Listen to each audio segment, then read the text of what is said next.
So 2 days ago, Israel launched a bombing campaign dubbed Operation Protective Edge against Gaza that's still ongoing.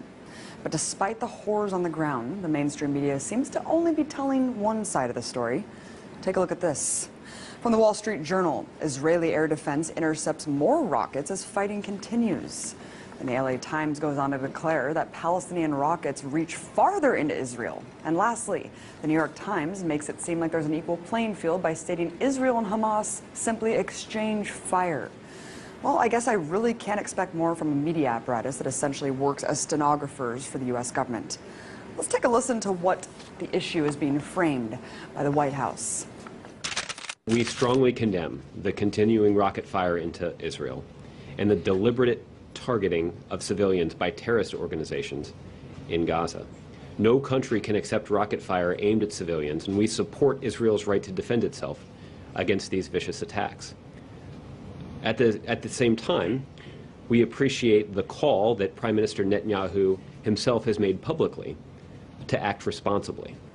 Wait, what? Acting responsibly? I must be in the twilight zone, because to me, the collective punishment of an entire population is the opposite of responsible. So, what's the reality on the ground? Well, just in the last 24 hours, Israeli forces have conducted airstrikes that have struck 160 sites in Gaza, according to the IDF. In total, 550 sites have been bombed. And considering the fact that Gaza is one of the most densely populated places on Earth, with over 1 million inhabitants, any aerial strike conducted in the region almost certainly means civilian deaths. In fact, at the time of this broadcast, the strikes have killed at least 53 Palestinians, including 8 children and an 80-year-old woman.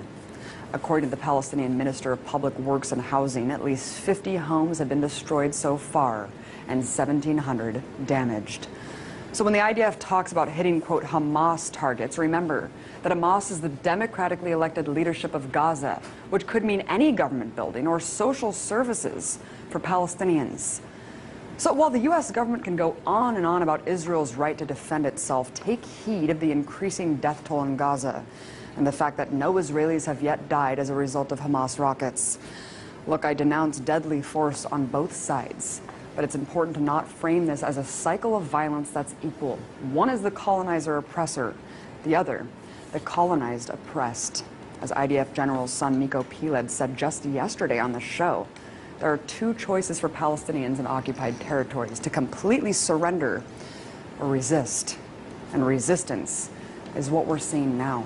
I'm sick of my Palestinian friends losing their friends and family every time Israel goes on the offense against innocent people living in an open-air prison.